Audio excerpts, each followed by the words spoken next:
When I came home from a disastrous attempt at college in 1967, I was put on pills for a diagnosis of schizophrenia.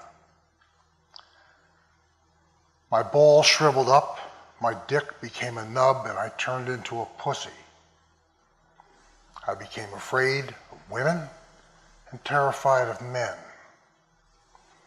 That was the beginning of my awareness of just how complicated it can be to struggle with mental illness.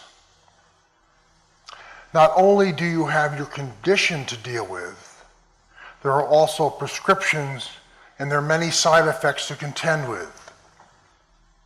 These of which can make it even harder to relate with human beings. And then there is the issue of stigma. We deal with it as a population, not only out in the world, but inside the system as well.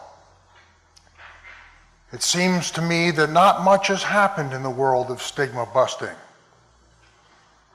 I find the system and a number of the participants, both staff and consumer, to be less than informed about what could be satisfactory regarding the allowance of space and dignity for consumer involvement.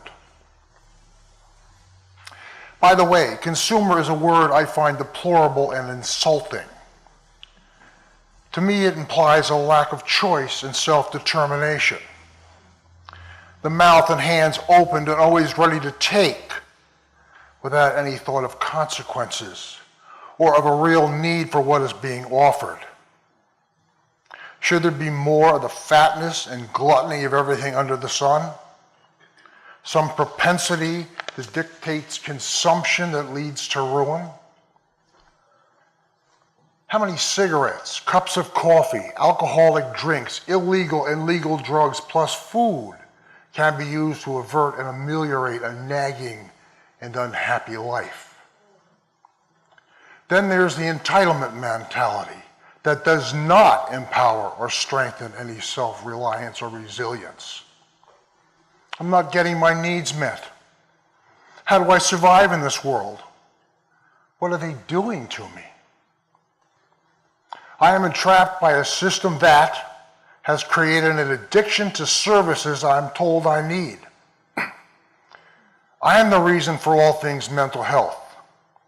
It is my sickness that fuels the programs, hospitals, psychiatrists, big pharmacology, the nightmare of treatment, the never-ending appointments with professionals who rarely know what they're talking about, to suffer from the insensitive and condescending remarks from them and the lack of true understanding of our humanity.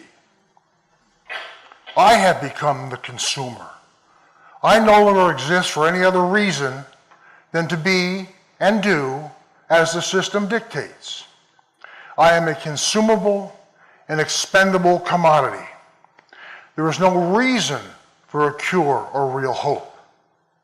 That would be bad for the business of psychiatry. Compliance, or go to a higher level of care. That will be hell on earth if I don't behave. I have no rights that will be respected if I get ill. I will be taken to places I don't want to be, touched in ways I don't want to have happen, be forced to take the never-ending pressure of mind-warping drugs with side effects that twist and distort the spirit and interrupt the life force and bioenergy. This is treatment? It seems to me it is time for a major shift in the way we do business. It has been one hell of a ride so far. I have not really thrived yet, merely survived. I'm old, sick, poor, lonely, and why am I single after all these years? Is my illness an obstacle here too?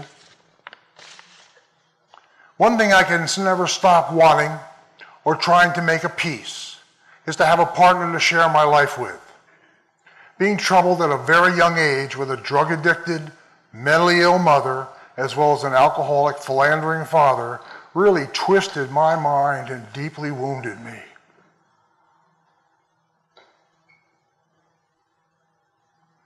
My father would mock the women I sought and told me to get a blonde, have a drink, or stonewall it.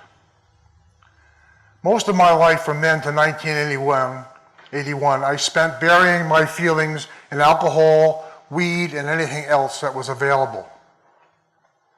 I did this so the shame of being impotent would not feel so bad. The condition of impotence from meds still lingers today. In fact, it has gotten worse with diabetes, high blood pressure, and surgery for prostate removal for cancer.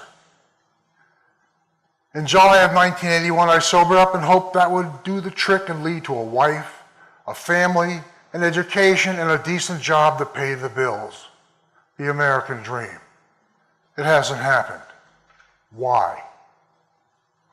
I've always felt like a misfit. I never had a girlfriend that was for real. The people in AA I felt thought I was gay. The truth of the matter is that, in my mind, I had to make the women I was interested in repulsive to me.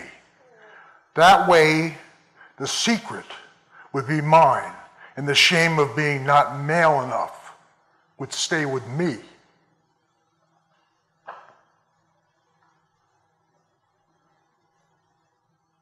What a sad state of affairs for someone who just wanted to be loved and share his life. I believe, in the end though, when all the cards are played and all the chips are counted, whoever I am will stand up and shake off the transitory cloak of despair and unhappiness.